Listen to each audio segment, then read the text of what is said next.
Hello, everyone. Before we start today's story, I have a small favor to ask.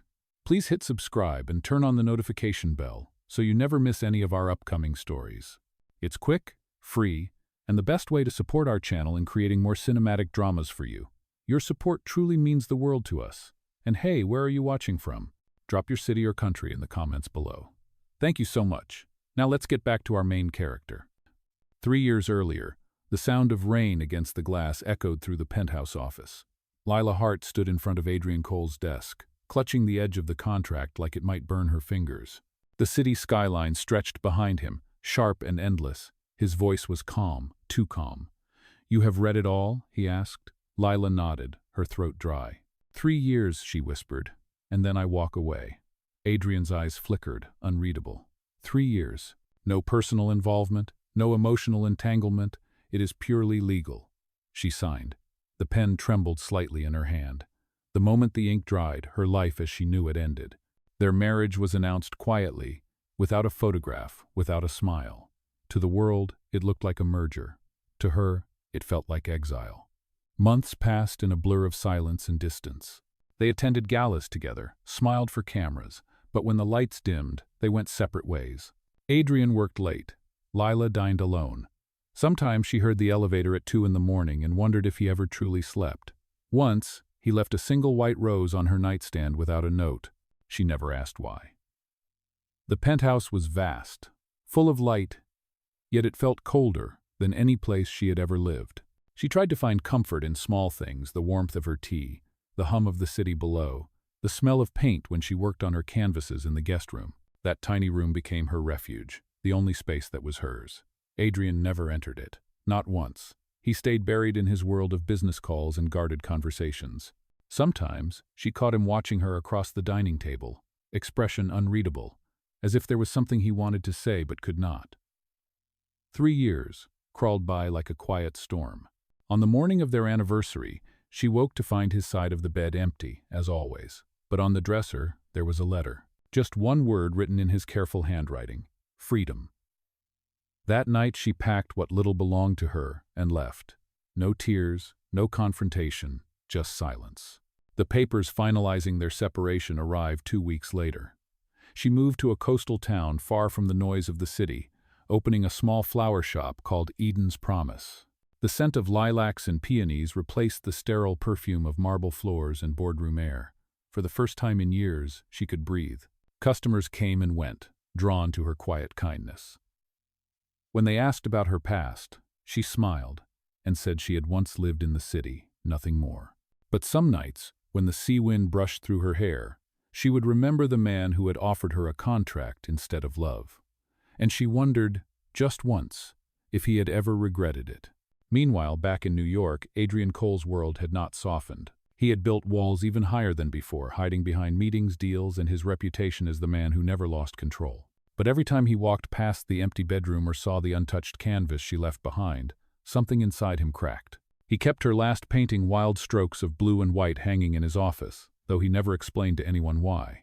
His assistant noticed the way he sometimes stared at it, lost, before returning to his work. 3 years became an echo he could not silence. The woman he had once called wife had vanished from his world without looking back, until the day he received an invitation that would change everything. The coal industry's annual charity gala, a tradition he had maintained for years. This time, the event's theme was Bloom Again, dedicated to community gardens across the state. He approved every detail mechanically, until his eyes caught one small note on the design proposal: floral arrangements provided by Eden's Promise. His heart stilled. He read the name again, slowly. Eden's Promise. She had chosen that name. That night, for the first time in years, Adrien allowed himself to stop pretending. He looked out the same window where he had once stood as she signed the contract and whispered into the empty room, "Lila." His reflection stared back, colder, lonelier. He realized that no amount of success could erase what he had lost. 3 years of silence were about to end, and he knew exactly what he had to do. The night of the gala arrived with the city glowing like polished glass under the rain. Lila had not planned to attend at first. When the invitation had come with her flower shop's logo printed neatly beside the coal industry's emblem, her first instinct had been to throw it away. But the note attached said the proceeds would go to a children's hospital named after her late mother, and that was something she could not ignore. So she went, wearing a simple navy gown she had made herself, her hair pinned up with a silver clip shaped like a leaf. As she stepped into the grand ballroom, the air shimmered with laughter and chandeliers. Waiters carried trays of champagne, and the sound of a string quartet floated above the murmur of conversation. Lila's chest tightened. Every face here belonged to a world she no longer fit into. She reminded herself why she had come to honor her mother's name, not to face the man who had broken her heart. But fate has its own plans. Across the room, Adrien Cole stood beneath the light, greeting donors with his usual calm precision. His tuxedo fit perfectly, but his eyes looked tired, almost haunted. The moment he saw her, the world fell away. For a heartbeat, he could not move. Then, slowly, he began to walk toward her. She froze, every nerve alive. He stopped just a few feet away, his voice quiet but steady. Lila. Her name from his lips felt both strange and familiar. "You should not be here," she said softly, her eyes avoiding his. "I could say the same," he replied. "You made these flowers?" She nodded, her fingers tightening around her clutch. Eden's promise supplied all the arrangements. "It suits you," he said, glancing around at the blossoms that filled the hall. "You always had a way of making things bloom where nothing should." She swallowed hard. "I am not that person anymore." But before she could walk away, the host's voice echoed through the speakers. "Ladies and gentlemen, please welcome the man who made tonight possible, our CEO, Mr. Adrien Cole." The crowd erupted in applause. Lila turned instinctively toward the stage. Adrien hesitated for a second, then looked at her with a determination she had not seen in years. He took the microphone, his gaze sweeping over the audience, then landing on her again. "Tonight," he began, "we celebrate renewal, how something broken can grow again if given care and time. For 3 years, I have lived in silence, realizing that success means nothing without the courage to love honestly." A murmur spread through the room. Lila's breath caught. "There is someone here who taught me that lesson," he continued, his voice deepening. 3 years ago, I asked her to be my wife not out of love, but out of pride. And when she left, I learned what emptiness truly meant." The audience shifted uncomfortably, unsure if this was part of the speech. But Adrien did not care. He stepped off the stage and walked through the crowd, every eye following him. He stopped beside Lila, the microphone still in his hand. "She does not know I would say this," he said quietly, looking at her. "But tonight I will not hide anymore." The room fell silent. Then, with a calm that broke the air in two, he said, "Lila Hart is my wife." Gasps rippled through the ballroom. Cameras flashed. Lila's face went pale as her heart pounded in her chest. She wanted to speak, to deny, to run, but the sound had already traveled through every speaker, every lens. "Adrien," she whispered, her voice shaking. "What are you doing?" He looked at her with a mixture of apology and conviction. "Telling the truth." She stepped back, her vision blurring. "You had no right," she said. "You cannot drag me into your world again." He lowered the microphone, his expression softening. "I never stopped thinking about you. I never stopped wearing the ring. You ended it," she snapped. "You wrote freedom. Because I thought that was what you wanted," he said, his voice breaking. "I was wrong." Reporters were already snapping pictures. Guests whispered behind champagne glasses. Lila's chest tightened as humiliation and anger burned through her.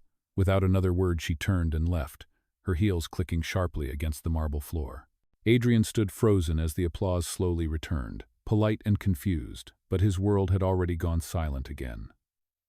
Outside, Lila stepped into the cool night air, gasping for breath as rain began to fall. Her reflection shimmered in the puddles by the curb, her face older, stronger, but still haunted by him. She whispered to herself, 3 years, and he still knows how to ruin me. A single car pulled up beside her, a driver asking if she needed a ride. She shook her head, clutching her clutch tighter. Behind her, through the glass walls of the ballroom, she saw him standing alone under the light, looking at the door she had just walked through. The rain fell harder, washing the city clean, but not their history. Somewhere deep inside, beneath the hurt, something in her heart still trembled at the sound of his voice. But she turned away, walking into the night, leaving him with the echo of her silence once again. Rain traced silver lines down the city windows as Lila sat alone in her flower shop, the petals of wilted lilies scattered across the counter. It had been 2 days since the gala, and her phone had not stopped ringing. Journalists, old acquaintances, even customers asking if the story was true. She ignored them all. Every headline carried the same words: CEO Adrien Cole calls former wife his wife again. She had not slept, haunted by the echo of his voice and the look in his eyes when he said her name in front of everyone. Anger warred with something softer, something she did not want to name. She was arranging a bouquet when the doorbell chimed. A man in a dark suit stood in the doorway, holding an umbrella. "Mrs. Cole," he said politely. She stiffened. "That name does not belong to me anymore." He lowered his head. "Mr. Cole asked me to deliver this." He placed a small white envelope on the counter and left without another word. Her hands trembled as she opened it. Inside was a single line in Adrien's handwriting. "Please, just one conversation." Beneath the note was a silver key engraved with the initials AC. She knew what it was. The spare key to the rooftop garden of their old penthouse. For a long moment, she just stared at it, the air heavy with memories. She should throw it away. But something made her slip it into her pocket. That evening, as the sky turned to dusk, she found herself standing at the building's entrance, heart hammering. The guard recognized her immediately and let her through. The elevator ride felt endless. When the doors opened, the soft scent of rain-soaked roses filled the rooftop air. Strings of lights glowed faintly between planters, exactly as she remembered. And there he was, Adrien, standing by the railing, his suit jacket off, his white shirt damp with mist. He turned when he heard her steps, his expression unreadable. "You came," he said quietly. "I should not have," she replied. "But you did," he said, his eyes softening. "Lila, I am sorry." She crossed her arms. "Sorry for what? For turning my life into a spectacle? For saying my name like it was a headline?" "For losing you," he said. The words hit harder than she expected. "You did not lose me, Adrien. You let me go." He took a breath, stepping closer but keeping his distance. "When I gave you that letter, Freedom, I thought I was doing the right thing. I thought you needed space from me, from this world. I did not understand that what you needed was someone who would stay." She looked away, her voice trembling. "You had 3 years to say that." "I know," he whispered, "and I wasted every second." The rain began to fall again, soft at first, then steady. He took off his jacket and placed it over her shoulders without asking. The gesture was simple, almost reflexive, but it cracked something inside her. "You cannot fix this with words," she said. "Then tell me how," he pleaded. "Tell me what I can do." She met his eyes, the city lights reflecting in them. "You cannot undo the way you made me feel small, like I was part of a transaction. You made me sign my own cage, Adrien." He looked down, guilt shadowing his face. "I know, and I hate myself for it. The truth is, I did not know how to love you then. I was too afraid of losing control, of being vulnerable. But when you left, I lost everything anyway." Silence stretched between them, filled with the sound of rain and the hum of the city below. She touched the edge of the jacket on her shoulders. "Why now?" she asked. "Why after all this time?" "Because I saw your name on the charity list," he said softly. "Eden's promise. You took what I destroyed and turned it into something beautiful. You are still the only thing I ever did right." Her breath caught. The sincerity in his tone was something she had never heard before. For a moment, the walls she had built began to tremble. "Adrien," she whispered, "I cannot just walk back into your life because you regret it." He nodded slowly. "Then do not walk back in. Let me walk toward you this time." She turned away, gripping the railing to steady herself. Below them, the city pulsed with light and noise, indifferent to their story. He stepped closer, close enough for her to feel his warmth but not his touch. "I am not asking for forgiveness tonight," he said. "I am asking for a chance to earn it." Her lips parted, but no words came. The rain fell harder, washing the tears from her cheeks so he would not see them. Finally, she said, "I do not know if I can believe you." "Then I will make you believe," he replied, his voice steady. "Even if it takes the rest of my life." Lila turned slowly, searching his face. The man who had once been a stranger behind a contract now stood before her, bare, imperfect, but real. The rooftop lights flickered in the rain, casting their shadows close together but not yet touching. She took a step back, her heart racing. "Good night, Adrien." Then she left, the sound of her heels fading into the distance, leaving him standing in the rain with nothing but the echo of her name and the hope he refused to let die. Days turned into weeks, but Adrien did not disappear this time. Every morning, a small bouquet appeared at the doorstep of Eden's promise, never extravagant, always simple. White roses, her favorite. There was never a note, but she knew. Lila tried to ignore them at first, giving the flowers away to customers, pretending they meant nothing. But as the weeks passed, she found herself waiting for them, listening for the sound of footsteps outside the shop before sunrise.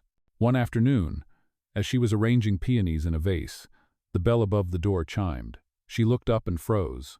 Adrien stood there, not in his tailored suit, but in a gray sweater and jeans, holding a box of soil. "I thought you might need help repotting those," he said quietly. She stared at him. "You have assistants for that." "They would not do it right," he said with a small smile. "Besides, I wanted an excuse to see you." She hesitated, then stepped aside. "Fine, but no speeches." He nodded, rolling up his sleeves. For the next hour, they worked side by side in silence. The soft rhythm of shovels and the smell of fresh earth filled the air. When a streak of dirt smudged his cheek, she almost laughed. "You are terrible at this," she said finally. He looked up, smiling for real this time. "I am learning." The moment lingered, fragile and real. That afternoon became the first of many.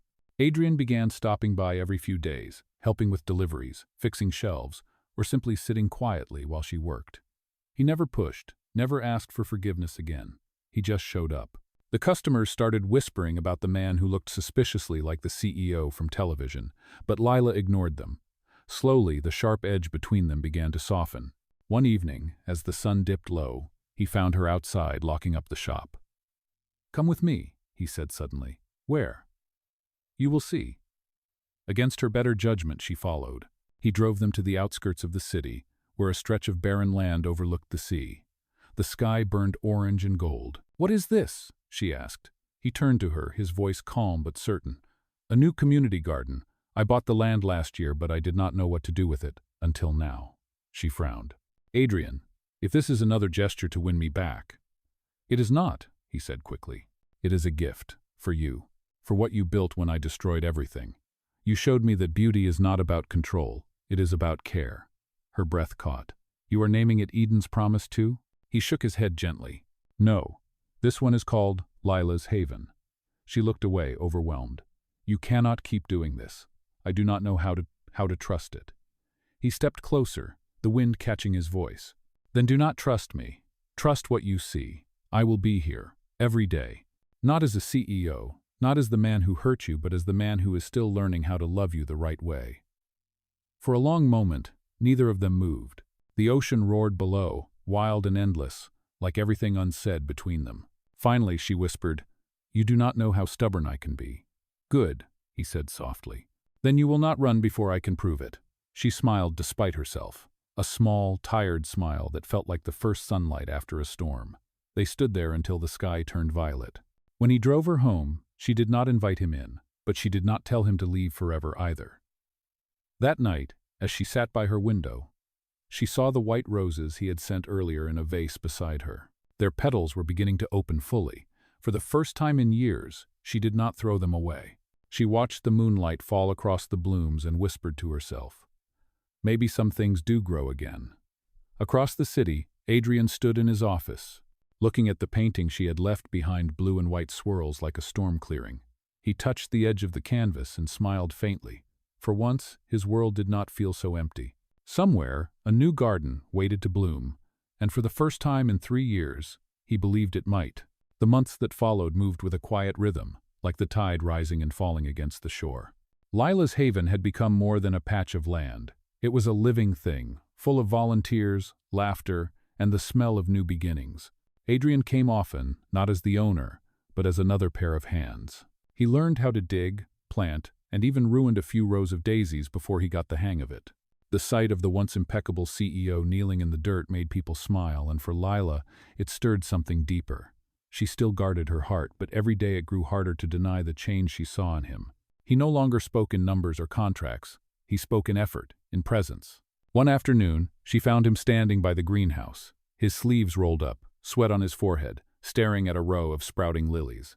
"They will bloom soon," she said softly. He turned, smiling. "You said they needed care, not perfection. I am finally starting to understand that." She looked at him for a moment before replying, "You cannot undo the past by planting flowers." "Maybe not," he said, "but it is a start." For a while, silence settled comfortably between them. Then a voice called from behind his assistant, breathless. "Mr. Cole, the board meeting is in an hour. They are waiting for you downtown." Adrien nodded but did not move. The assistant hesitated, then left. Lila raised an eyebrow. "You have an empire waiting, and you are standing here with soil on your hands." "I have stood in boardrooms my entire life," he said quietly, "but this is the first place that feels real." Her heart ached at his honesty. "Adrien, you cannot keep splitting yourself between two worlds." "I am not," he said. "I am choosing the right one this time." That night she sat alone by the garden fence, watching the city lights flicker in the distance. He had gone to his meeting, but she could not stop thinking about his words. Maybe he meant them. Maybe he had truly changed. The thought scared her more than she wanted to admit. The next morning, the newspaper headline made her stop breathing. "Coal Industries Chairman steps down voluntarily to focus on philanthropy." Beneath the headline was a picture of Adrien, standing in front of reporters, smiling calmly. He had actually done it. Hours later, he appeared at the shop dressed simply, his expression lighter than she had ever seen. "You resigned," she said in disbelief. "I did," he replied. "They will survive without me. Maybe they will even do better. I am done running a company that owns me." "Why?" she asked, though she already knew. "Because for once, I want to build something that lasts," he said. "And I want to start with you." She looked down, trying to steady her breathing. "You are making this very hard to stay angry at you." He smiled faintly. "Then I must be doing something right." Over the next few weeks, they fell into a gentle routine. They planted. They planned. They even argued, but this time, the arguments ended with laughter, not silence. The townspeople noticed the way their hands brushed when they passed tools or how their eyes lingered just a little too long. One evening, as the sun set over Lila's haven, the sky painted in shades of gold and rose, Adrien approached her with a quiet smile. "Do you remember the first thing I said to you?" he asked. She smirked. "Something about a contract." "And I have spent every day since then trying to rewrite it," he said. She rolled her eyes. "You cannot rewrite the past, Adrien." "No," he said softly, stepping closer. "But we can sign a new one without terms, without conditions." She froze as he reached into his pocket, pulling out a folded piece of paper. It was the original marriage contract, worn and creased. He held it between them. "3 years ago, I made you sign this because I was afraid of losing control. Today, I am ready to let go." He tore the paper in half, the sound soft but final. Then he took her hand and pressed the pieces into it. "No more contracts, no more rules. Just us, if you will have me." The words hung in the air like a promise waiting to be answered. Lila felt tears sting her eyes. She wanted to resist, to hold on to her pride, but his sincerity disarmed her. "You really are impossible," she whispered. "I know," he said, his voice trembling slightly. "But I am yours, if you will let me be." For a long moment they stood in silence, surrounded by the scent of blooming lilies. Finally she nodded, her voice barely above a whisper. "Then stay." And for the first time since their story began, he did not walk away. For a while, peace returned to Lila's world. Adrien kept his promise. He stayed. He helped at the garden, delivered flowers with her, and sometimes sat quietly beside her while she painted. The quiet between them was no longer heavy. It felt like breath, like something alive. But peace, as Lila had learned, never lasted long. One morning, a black car pulled up outside Eden's Promise. From it stepped a tall woman in a sleek gray coat, holding a portfolio and the kind of authority that filled a room before she even spoke. "Mr. Cole," she said sharply when Adrien emerged from the greenhouse, "the board needs you back." He frowned. "I already stepped down." "And the investors are panicking," she continued. "Your company's stock dropped 12% this week. They want you at the emergency meeting. If you do not return, Coal Industries will lose half its contracts." Lila froze by the door, her heart tightening. Adrien's jaw clenched. "That company has survived worse," he said. "It will recover." "Not without you," the woman replied. "You built it.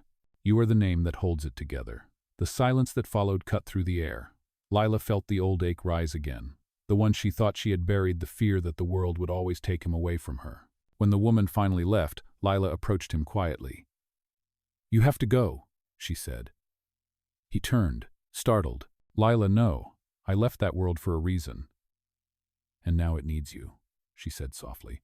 "Do not throw away what you built just to prove something to me." "It is not about proving anything," he said, his voice breaking. "It is about choosing you." Then choose both, she whispered. Because if you run from it now, you will regret it, and I do not want to be the reason you do. For a long time he said nothing. Then he reached out, brushing his fingers against her hand. If I go back, it will only be to fix what I broke, not the company us. She nodded, though her heart felt like glass. Then, do it right this time. 2 days later, he boarded a flight to New York. The garden felt emptier without him. But she kept working, reminding herself that love was not about possession, it was about trust. News soon spread that Adrien had walked into the boardroom not as their savior, but as their reformer. He announced new ethics policies, redirected half the company's profit towards sustainable projects, and appointed a new CEO to replace him permanently. It was bold, reckless, and utterly him. A week later he called. "It is done," he said. "For good." "And the company?" she asked. "Stable," he said, laughing softly. "Turns out they do not need me after all." "I told you," she whispered, smiling despite her tears. "They just needed you to believe it." "And you?" he asked. "Do you still need me?" Her voice trembled. "I never needed you, Adrien. I chose you." There was silence on the other end, then a single word. "Then I am coming home." That evening, as she stood among the rows of lilies, she saw headlights approaching through the dusk. When he stepped out of the car, there was no suit, no entourage, just him. He crossed the field slowly until he stood before her, soaked in golden light. "No contracts," he said. "No conditions, just us." She smiled faintly, tears glistening.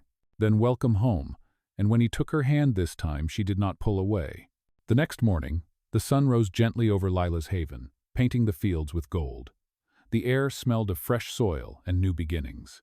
Lila stood by the fence, watching the volunteers arrive, their laughter carrying across the breeze. She felt calm for the first time in years, as if the storm inside her had finally settled. Adrien was beside her, sleeves rolled up, holding 2 cups of coffee. "You know," he said quietly, "I used to think happiness was control, but it is this. Waking up to the sound of you breathing next to me, dirt under my nails, and nothing left to prove." She smiled softly. "You sound like a man who has finally stopped fighting ghosts." "I have," he said. "You helped me bury them." They shared a quiet moment, until the sound of a car engine broke through the stillness. Lila turned to see the same woman from the boardroom, the one in the gray coat stepping out. Her heels sank slightly into the soft ground as she approached. "Mr. Cole," she said curtly, "you really meant it. You are not coming back." "No," he said calmly. "And I think you came to say more than that." She hesitated, glancing at Lila before speaking. "The new CEO just announced a partnership with the charity foundation you founded, Adrien. Half the revenue will go into community gardens like this one. It seems your decision inspired a wave of change." Adrien's expression softened. "Then it was worth it." The woman gave a small nod, her professional mask slipping just enough to show genuine respect. "You did good, Cole. Both of you did." Then she left, her car disappearing down the road. Lila exhaled slowly, her eyes glistening. "You see," she said, "you can build things without breaking people." He looked at her, a quiet awe in his gaze. "No," he said softly. "We built this together." Later that evening, as the sun dipped into the sea, the volunteers gathered for a small celebration marking the garden's official launch. Lanterns hung from the trees, glowing like floating stars. Adrien stood with Lila at the center, their hands brushing as the crowd clapped and cheered. When it was her turn to speak, Lila took the microphone, her voice trembling slightly. "This place was born from something broken," she said, looking at the field of flowers. "But sometimes what breaks can also bloom. Lila's haven is proof that even the hardest hearts can heal when they are watered with kindness." The crowd erupted in applause, and when she turned, Adrien was looking at her with tears in his eyes.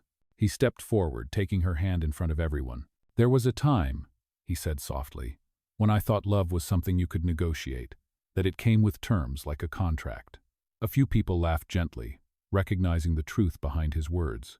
"But she taught me that love is not an agreement, it is a choice, and every day I will choose her again." Lila's eyes filled with tears. "You are still terrible at public speeches," she whispered, and the crowd laughed. "Then let me make this one count," he said. He reached into his pocket and pulled out the silver ring he had kept all these years, its surface worn but shining under the lantern light. He dropped to one knee, his voice steady and warm. "Lila Hart, will you let me spend the rest of my life proving that love does not need a contract?" The entire garden fell silent, She looked down at him, the man who had once offered her a deal, now offering his heart, and for the first time in 3 years, she did not hesitate. "Yes," she whispered. But this time, no signatures required. The crowd erupted in joy as he slid the ring onto her finger.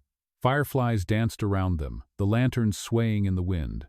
And for once, the world did not feel divided between rich and poor.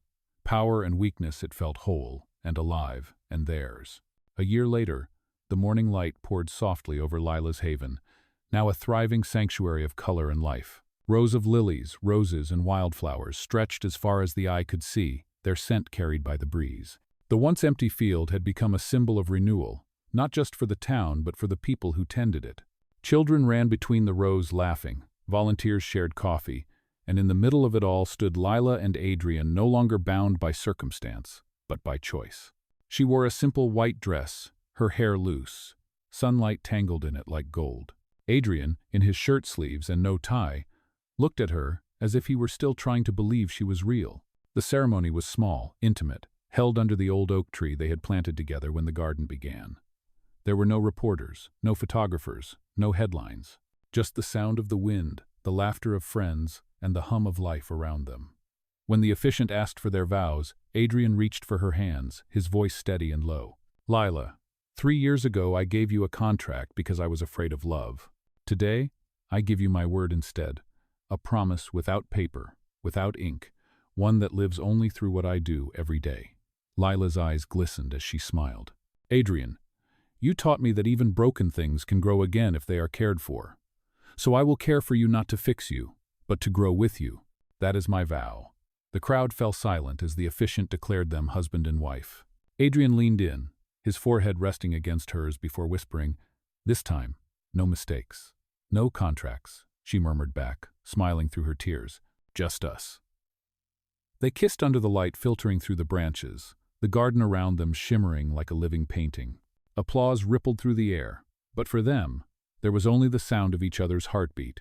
Later, as the celebration continued, Lila slipped away for a moment, walking through the rows of flowers. She stopped by the bed of white roses, the first she had ever planted, and felt a gentle hand brush her shoulder.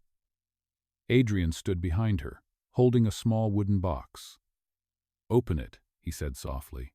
Inside was the torn marriage contract, carefully pressed between glass, and beside it a new page blank, unmarked. "What is this?" she asked, her voice thick with emotion. "A reminder," he said, "that the past does not define us. We decide what gets written next." She smiled through her tears and closed the box, placing her hand over his.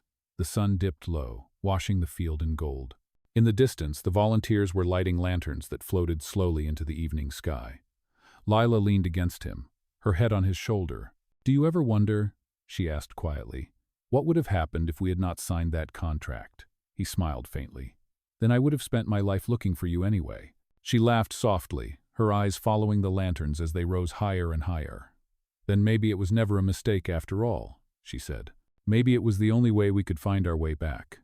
He wrapped his arms around her, holding her close as the last light faded. 3 years of silence," he whispered, "and it was worth every second just to hear you say that." The garden glowed under the lanterns, alive with warmth and laughter. And for the first time, there were no contracts to sign, no promises, to keep only two hearts that had learned how to begin again.